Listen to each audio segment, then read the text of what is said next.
Swagga lumu agenda naye jukira babanga mu club nga bamaze okunya biki ne batongerayo mu ki hotel room ne batuka mu hotel ne batumya omwengo mulala ku ki ku bala ne banywa abalala ne batamiira abalala nga abapanchiza even other rooms zaawo ku hotel y'abalala ne baddayo omugezi Kim Swagga Kolu yasigala owulira oli n'avaako ng'alabira ddala ali completely wasted n'amwebakako Bulaka agenda okuzukuka yesanga yeebase ne Kim amubuuza did we do anything Kim agamba nedda weyaddamu okikola Bulaka this time ng'agamba naye ono guy luli yasigala and he said we didn't do anything this time ne yeefuula akoze eki yeetamiizizza na Black is out. Black is out.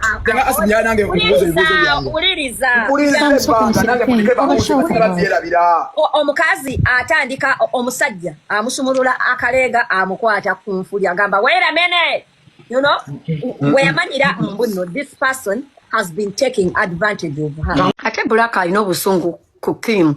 He's one guy that Black has kept forgiving and getting angry at again. Forgiving and getting angry at again. I don't know why.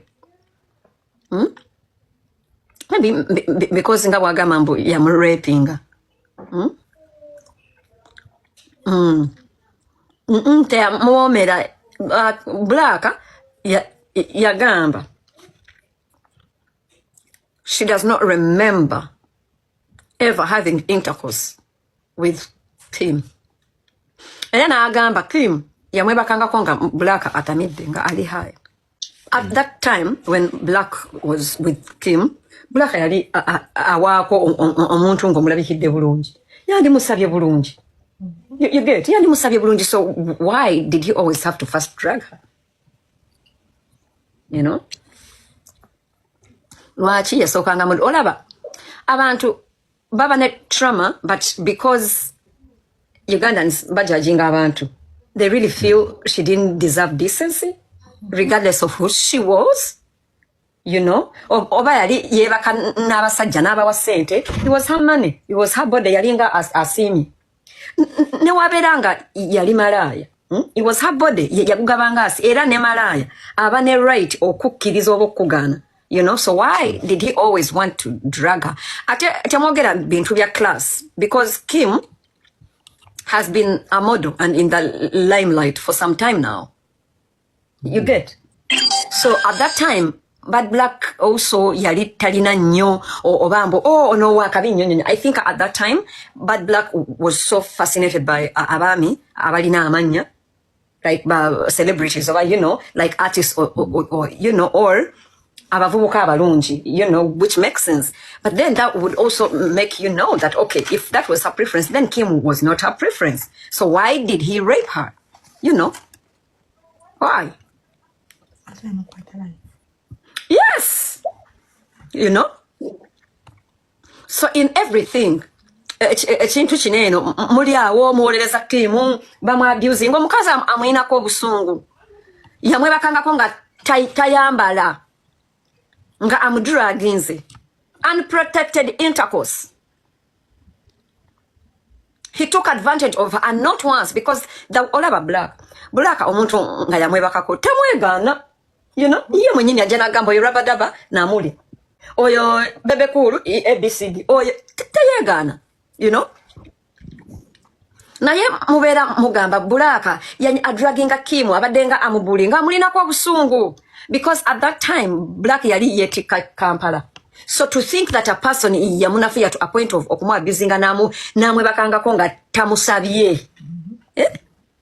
Yamwe bakanga konga tamusabye, and on top of that, tayambadde ababagayi ebiseerebyo, they used to sleep with abawala bangi nnyo tetujja kumu attackinga, you know. Naye bebakanga n'abawala bangi. So when you drag a person nomwe bakakoberanga yebase ku muntu kumulambu, you can do anything. Tetumanyi oba yamukwata mu kabina, tetumanyi oba yamumalira mu maaso, tetumanyi oba yamukola mu matu. By the way, Kim Swagga weetaaga okugulako omusangato ogw'amaanyi.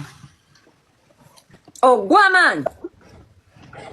Toyina na nsonyi kukwata mwana kumutwala ku DNA. Tamale dunia gwe nalisa wiki namba nga nkunywesa nga buli kimu. Nenkufunya n'engulya n'abasajja gwe mazzi. Oyo kola Samirenze. Nenfuna abasajja abakuzina. Umanyize bujirita nengamba simudira oli omwana yabala. Ani bujirita mutulageeko. Yatoza ali mpiji bujirita. Nange tulaga bujirita. Oli omwana ino omukira oli omwana azina naye guess what? Yagwa mu mana ya Junior agamba nedda sijidda. Ngewunya. Nganene bwaguga nena mutuli ayina omuwulenge. Junior jangu oyina omuwulenge mukwano. Tebola tebakwagala buli akuzinaka ogugumu. Malo baletele ekifane kya bujirita. Kandete bujirita. Kyana tekimanyi nakutawaaza ekyo. Omuntu gwe tayogerako waneeno. Tetwogerako Bobi Wine, tetwogerako Museveni. Abalala. Pia bujirita abadde ambuze naye nze siremererwa. Okulemererwa oyo noona. I believe on time. Mubakubidde Nabagambye abo baazina abo. Uyo. Nabagambye. Kulinga omukono gwange guno Senga Acid. Nabagambye. Naye agwa mu mpombo ya Junior. Galinga agwa mu ntaana. Uyo bujirita. Uyo bujirita. Bujirita ononsonyiwa ne oli point of reference today. Badiyale. Oba oyagala oba toyagala. Badiyale. Kunze ne bujirita ani afaanana owunya. Uyo. Yuyo. Uyo mumulamu. Ini bwoti yuyo bamanango bamumuzo. Amaletere ekirala nga ya. Nabagambye abasajja ababikula bawunye enkwawa tebalina ddiyo batembe ya shisha. Bujirita yuyo as a point of reference afaanana ati. Uyo. Ate n'okulabikako obulungi bwatyo. Senga Acid n'okulabikako nakozesa essimu yange ku apartment yange. Guess what? Boyfriend wa omu ku basajja ba Junior, guess what? Bwatyo bwafaanana. Naye kamala okukola ki? Senga Acid bujirita alina omukono omusolobe guti. Naye yagwa mu mana ya Junior nga n'atawuliramu ng'alinga agwa mu ntaana ng'alinga agwa emagombe. Bagiyita mpompogoma. Empompogoma. Empompogoma. Yasamirenze. Wajja ku hotel yange nomala wiki namba nga nkulisa nga nkusuza nga bengulira abasajja abakuzina mbwa gwe. No. Bamuzina ennyumba yonna n'ekyuma apartment tujidduka nga balina ogikola deep cleaning. Gwe nawe njasamire. Nga walya ku mmane yange. Nenkulisa wiki namba gwe mazi onkubira amasimu missed calls embalaze yali azinkubira ngani ndi mwana wa nnyina. Nina nekudako nga nkusindikira ssente. Nina nekudako nga nkusindikira ssente. Sewe namusindika kwa neno twetwa kape Uganda omanyi mpeddemu. Ne musindika already nga mazo omulabire kampani ne musindika $3 nayomba namugamba gwe obwatamale Junior bwoba ozina waze gulide. Naye Manji? Omanyi gwe nkumanyiko ekintu ekyo mazima. Mwagala mbaletere rekodi. Junior baba ki ne Donizera? Junior talina kyaba ne Donizera. Mukunja va mu bintu ebyo ebyekisiru genda otandike eddagala. Va mu kwekwasa abantu n'eddogo bw'obulwadde tebabuloga. Wano weevulunganga shiba misana tuku ku live. Ne tukugamba mukunja. Omukyalo oyo mumanyi bulungi nti atambulira ku mpeke. Olw'okuba wamalanga okuteeka enjaga ku mutwe. Nolowooza nti enjaga ye erisipiriya.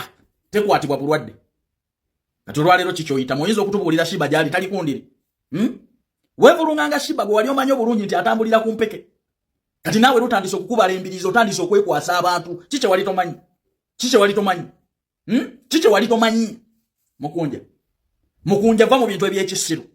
Va mu bintu bya sympathy. Ebikubala embirizi n'ebikulega olwaleero zaali nsobizo. Nze sina sympathy gy'oli kubanga nakubulira misana tuku nti omukazi gwe weevulunga ali ku ddagala nga naawe okimanyi. Olwaleero aliriddawa. Tegwamubaladde embirizi. Tali kundiri. Wali tokimanyi. Weno tandise okubwa kisipi. Wano buli yakugambangako nga gwe weebulizaako amagezi. Ne tugamba omukazi mulwadde. Mukazi ali ku mpeke ng'okimanyi bulungi. Olw'okuba enjaga yeebavuga mumala okunywa emyenge gwe n'olowooza nti ow'emmenge takwatibwa bulwadde. Nze ndaba omala budde. Wandidduse misinde nno kubanga Amerika kye yakoze. Ne weefunira ku ddagala erisembayo nga sitowa tezinnaggalwa. Nze nkubuulira. Obudde bw'omala okudda mu sympathization ng'ate okimanyi bulungi n'ebikubala embizo bimanyi ne gye wabijja omanyiyo. Nze sijja kusympathizinga naawe kuba nagambanga. Siba wamuliranga mu kamera ne maama we. Naye ng'okimanyi bulungi nti baalinnya mu kaveera. Mukunja atasera va mwoyo katemba. Genda otandike eddagala ng'obudde bukyali. Va mu byekisiru. Wama yagala ogenda okwendogera ku nsimbi. Fete tujja kubeera awo. Ng'olw'okuba tujjeyo obutambi. Nga muli mu kitanda ne siba bwe mwerigomba. Tubujjeyo. Siba gw'omanyi obulungi nti yali ku mpeke.